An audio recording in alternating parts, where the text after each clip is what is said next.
किसान आंदोलन लगभग 2 महीने से चल रहा है। ऐसे में इस पूरे आंदोलन ने कई उतार चढ़ाव देखे हैं। कई बार दबाव बना, कई बार आंदोलन के जरिए सरकार पर दबाव बनता है। लेकिन एक ऐसा शख्स जो लगातार इस आंदोलन में एक्शन के मध्य में रहा, राकेश टिकैत। सबसे ज्यादा आपने उन्हीं की आवाज सुनी होगी, ललकारते हुए सरकार को, कई बातों पर दबाव बनाते हुए, और उनका एक तरीका भी है बोलने का जिसके जरिए वो किसानों के मुद्दों को उठाते हैं। तो आइए आज आपको हम जरा राकेश टिकैत के बारे में बताते हैं कि इनका बैकग्राउंड क्या है और ये कैसे किसान नेता के तौर पर पश्चिमी उत्तर प्रदेश में उभरे हैं। उन्होंने किसान आंदोलन के दौरान रोते हुए यहां तक कह दिया कि सरकार अगर हमारी बात नहीं मानती है तो हम आत्महत्या कर लेंगे।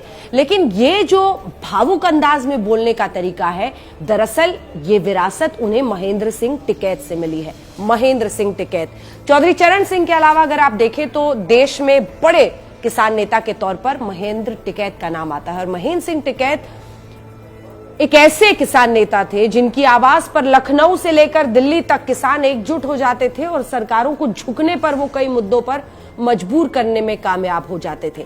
महेंद्र सिंह टिकैत का दबदबा पूरे पश्चिमी उत्तर प्रदेश में, दिल्ली में, आप सोचिए जब वो आंदोलन करने की सोचते थे तो जो सरकारें होती थी, राज्य सरकार, केंद्र सरकार, वो फौरन उनसे बातचीत करती थी क्योंकि उन्हें पता था कि उनकी एक पुकार पर किसान जुट जाएंगे और फिर सरकार के लिए मुश्किलें आ जाएंगी।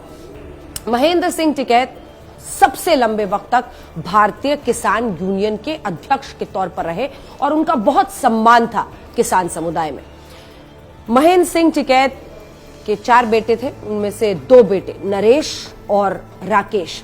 नरेश टिकैत सबसे बड़े बेटे थे और राकेश टिकैत उनके बाद। विरासत लेकिन ये जो सौंपी गई आगे, उसमें 2011 में कैंसर की वजह से महेंद्र सिंह टिकैत की मौत हो गई थी और जैसा कि होता है, पगड़ी मिल गई नरेश टिकैत को। खाप में होने की वजह से बड़े बेटे को ही विरासत मिलती है, लेकिन राष्ट्रीय प्रवक्ता के तौर पर राकेश टिकैत बने और वो उभरे। लेकिन ये कैसे हुआ, इसके पीछे की भी एक पूरी कहानी है, वो जरा आपको बताते हैं। दरअसल 90 के दशक में, 1985 में, इससे पहले दिल्ली पुलिस में राकेश टिकैत ने नौकरी की थी। दिल्ली पुलिस में वो भर्ती हो गए थे। लेकिन 90 के दशक में महेंद्र सिंह टिकैत लाल किले पर एक सरकार के खिलाफ आंदोलन कर रहे थे।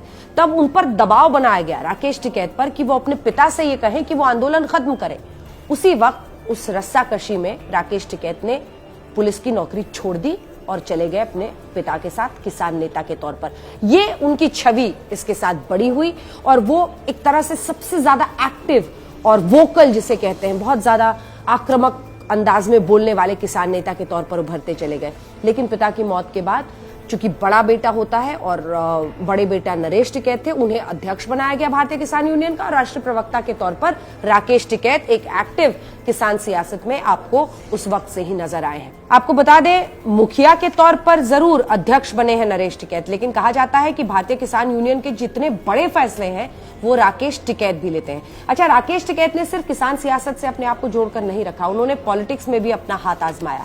आपको बताते हैं, राकेश टिकैत ने 2 बार राजनीति में किस्मत आजमाई। पहली बार 2007 में उन्होंने मुजफ्फरनगर की खतौली विधानसभा सीट से निर्दलीय चुनाव लड़ा था, लेकिन हार गए। इसके बाद राकेश टिकैत ने 2014 में अमरोहा जनपद से राष्ट्रीय लोक दल पार्टी में लोकसभा का चुनाव भी लड़ा था। जीतकर संसद नहीं पहुंच सके वो दूसरी बार भी। भारतीय किसान यूनियन के महासचिव धर्मेंद्र मलिक ने बताया है कि किसान नेता के तौर पर किसानों की लड़ाई को उठाते हुए 44 बार 44 टाइम्स जेल जा चुके हैं राकेश टिकैत। मध्य प्रदेश में एक समय भूमि अधिग्रहण कानून के खिलाफ भी उन्होंने लंबी एक पूरी अपनी योजना चलाई, उसके खिलाफ आंदोलन किया और 39 दिनों तक उनको जेल में उस वक्त रहना पड़ा था। गन्ने की फसल का मूल्य सही मिले, न्यूनतम समर्थन मूल्य, इसके लिए दिल्ली में संसद भवन के बाहर भी वो आंदोलन कर चुके हैं। अब दिल्ली पुलिस ने किसान ट्रैक्टर परेड के दिन हुई हिंसा की वजह से एक नोटिस उन्हें भेज दिया है, उनके खिलाफ मामला भी दर्ज हो गया है। लेकिन मध्य में एक बार फिर से राकेश टिकैत हैं क्योंकि अपने आक्रामक अंदाज में वो लगातार दबाव के बावजूद सरकार को ललकार